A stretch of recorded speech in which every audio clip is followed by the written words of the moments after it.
बताएं सर, अच्छा बजट मतलब क्या, और क्या कुछ देखना चाहिए इस बजट? दीप, कल हमने बात की थी कि फिस्कल डेफिसिट अगर आपका कंट्रोल में रहे तो उसको आप कहेंगे अच्छा बजट। बजट में नंबर 2 जो दूसरी सबसे बड़ी चीज आपको देखनी है वित्तीय घाटे के बाद, वो है कैपेक्स, यानी कि कैपिटल एक्सपेंडिचर।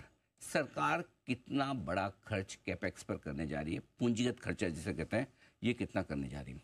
अभी जो फरवरी में बजट आया था वित्त वर्ष 2025 के लिए, अंतरिम बजट में इसका जो अमाउंट तय किया गया था वो था 11,10,000 करोड़ रुपए, 11.10 लाख करोड़, 11,10,000 करोड़ रुपए ये इसमें रखा है। और जीडीपी का 3.4%, जितनी हमारी टोटल जीडीपी है उसका 3.5% से थोड़ा सा कम ये कैपेक्स पर खर्चा होगा। कैपेक्स पर खर्चे का मतलब क्या है?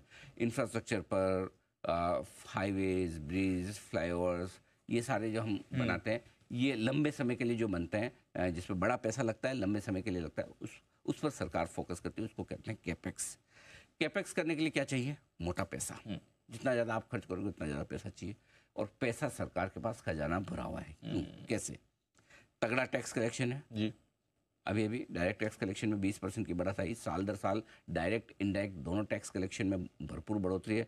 2-2 लाख करोड़ आरबीआई से आ गए, तो पैसे की तो कमी है नहीं सरकार के पास, तो पैसा भरपूर है, और इसीलिए कैपेक्स पर खर्च करने के लिए सरकार के पास जेब फुल है, कहीं कोई टेंशन वाली बात है नहीं।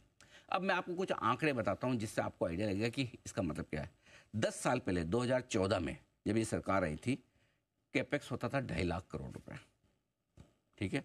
अब इस साल हम कितना करने जा रहे हैं? 11 लाख करोड़, 4 गुना से ज्यादा।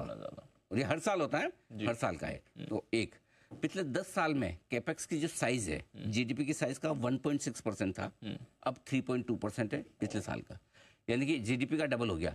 लेकिन जीडीपी का तो डबल हुआ, लेकिन अमाउंट में 4 गुना हो गया, क्योंकि जीडीपी बढ़ गई। एग्जैक्टली। सो न सिर्फ आप जीडीपी के परसेंटेज में बढ़ रहे हैं, बल्कि अमाउंट में भी बढ़ रहे हैं।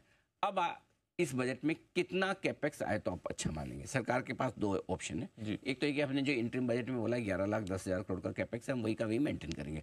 अगर वो आता है तो भी ठीक है, 11,10,000 करोड़ का आंकड़ा आ जाता है फाइनल बजट में, फर्स्ट क्लास, फैंटास्टिक, वो आपका हो गया। लेकिन अगर आरबीआई की तरफ से डिविडेंड आया, ये सब कुछ आया, और उसको सोचकर अगर सरकार आपको ये सोचे कि नहीं हम इससे ज़्यादा भी कर सकते हैं, तो मज़ा ही आ जाएगा। तो जितना ज़्यादा कैपेक्स, मतलब उतनी ज़्यादा सरकार की तरफ से इकोनॉमी की ग्रोथ को बढ़ाने का तरीका। अब इसमें होता है क्या, सरकार पैसा खर्च करती है ना, 1 रुपया सरकार लगाती है तो 3 रुपया प्राइवेट सेक्टर भी लगाता है, तो सबकी ग्रोथ आती है उसके साथ साथ। इसलिए ये बहुत ज़रूरी है कि जो लंबे प्रोजेक्ट्स हैं, इंफ्रास्ट्रक्चर प्रोजेक्ट्स हैं, जिसमें कमाई कम होती है और समय ज़्यादा लगता है, वहाँ पैसा सरकार को लगाना है। क्योंकि आप और हम कोई बिजनेस करेंगे तो हम तो वो वाला नहीं करेंगे ना जिसमें मोटा पैसा लगे, 10 साल तक लगता रहे, फिर 20 साल में पैसे बनेंगे, ये तो हमारा काम नहीं है। सही बात है, ये काम सरकार का है। लेकिन अगर सरकार वो ब्रिज बना रही है तो आप उसमें कुछ और सप्लाई कर देंगे, कुछ और काम कर देंगे, तो वो प्राइवेट सेक्टर आ जाता है। तो इसका बड़ा फायदा होता है। तो कैपेक्स का आंकड़ा जितना बड़ा उतना बढ़िया, 11,10,000 करोड़, इस पर नजर रखिए। ये आंकड़ा ये इससे ज्यादा अच्छा आया तो मान लीजिए इकोनॉमी के लिए बजट अच्छा है। समझ गए सर। चलिए, तो केपेक्स, कैपिटल स्पेंड, जो सरकार की तरफ से होगा, वो एक बड़ा फैक्टर होगा इस बजट के लिए। ऐसी कुछ खास और सीरीज अनिल जी लेकर आ रहे हैं रोज आपके लिए 9:45 बजे। जुड़ते रहिए हमारे साथ।